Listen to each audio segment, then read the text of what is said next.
दोस्तों पंकज एग्जाम में आपका स्वागत है। इस क्वेश्चन में एक पहेली है। पहेली में क्या बोला जा रहा है कि मेरे पास 100 रुपये थे। तो इसमें बता रहा है मेरे पास 100 रुपये थे, तो मैंने खर्च का अलग बना लिया एक साइड में और बचत का एक साइड में अलग बना लिया। दोस्तों 100 रुपये में से मैंने 40 रुपये खर्च करे और उसमें 60 रुपये बचत के बचा लिए। फिर दोस्तों हमने 60 रुपये में से 30 खर्च किए तो हमारे पास बचे बचत में 30 रुपये। 60 रुपये में से 30 रुपये बचे 30 रुपये खर्च करने के बाद।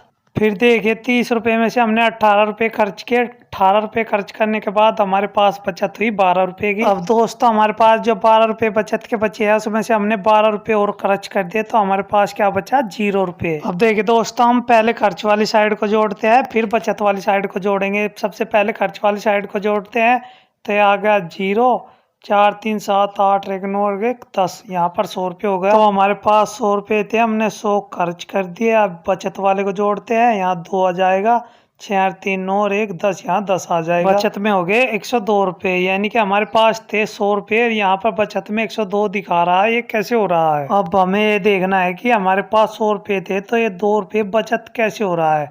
जब हमारे पास 100 रुपये थे 100 हमने खर्च कर दिया तो ये 2 रुपये की बचत कैसे हुई। दोस्तों आपको हमें एक एग्जाम्पल के तौर पर समझाते हैं। हम मान लेते हैं दोस्तों हमारे पास 10 रुपये है। मेरे पास कितने रुपये है? 10 रुपये। तो यहाँ पर हम एक खर्च का साइड बना लेते हैं, तो एग्जाम्पल के तौर पर समझिएगा। और यहाँ पर एक साइड में बचत का बना लेते हैं। देखिए हमारे पास 10 रुपये है, उसमें से हमने 6 रुपये खर्च कर दिए। 6 रुपये खर्च करने के बाद हमारे पास कितने रुपये बचे बचत के? 4 रुपये। अब इस 4 रुपये में से हमने 3 रुपये खर्च कर दिए। अगर 3 रुपये खर्च कर दिए तो कितने रुपये बचे? तो 1 रुपया बचे, तो 1 यहाँ लिख लेते हैं बचत में। अब देखिए इस साइड में हमने इस 1 रुपये को भी खर्च कर दिया तो हमारे पास बचे कितने? 0 रुपये। अगर इनको जोड़ के देखेंगे तो 6 3 और 1 10 पूरा हो गया और 4 और 1 5, ये 5 रुपये कैसे बचत के हो गए। अब जा अगर आपसे क्वेश्चन में ऐसे कोई क्वेश्चन पूछ ले तो दोस्तों आप एक बात हमेशा ध्यान रखिएगा कि खर्च और बचत कभी भी इक्वल नहीं हो सकता। इसीलिए दोस्तों जो एक खर्च और बचत है ये फुलफिल नहीं हो रहा है, क्योंकि हम खर्च और बचत को इक्वल करके कंपैरिजन नहीं कर सकते हैं। इसीलिए दोस्तों हमें खर्च और बचत का कंपैरिजन करना इक्वल नहीं है, इसीलिए ये अलग अलग आ रहा है। ऐसे क्वेश्चन में दोस्तों कोई लॉजिक नहीं, कोई तरीका नहीं होता है, बस ऐसे ही दोस्तों इसको कंपैरिजन नहीं किया जाता। इसीलिए ये खर्च और बचत अलग अलग आ रहा है।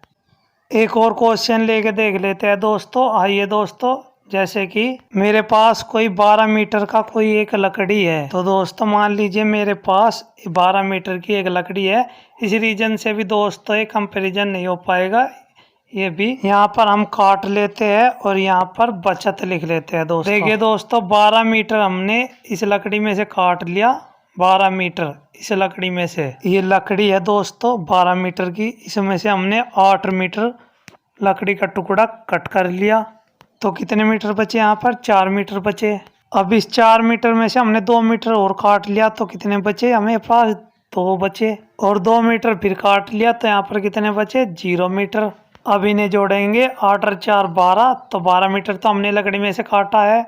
अब बचत देखते हैं, 4 और 2 6, तो ये दोस्तों ये 6 कैसे आ गया? अब हमें ये नहीं मालूम ये 6 की बचत कैसे हो गई। 12 मीटर यहाँ हो रहा है और काट के हमने 12 मीटर काट लिया, फिर भी है 6 मीटर की बचत हो गई। ऐसा क्वेश्चन में हमारा कंपैरिजन करना गलत होगा। तो दोस्तों आई होप आपको समझ में आ गया होगा कि ऐसे क्वेश्चन कभी सोल्व नहीं होते। कुछ लोग आपका दिमाग खराब कर देते हैं ऐसे क्वेश्चन में।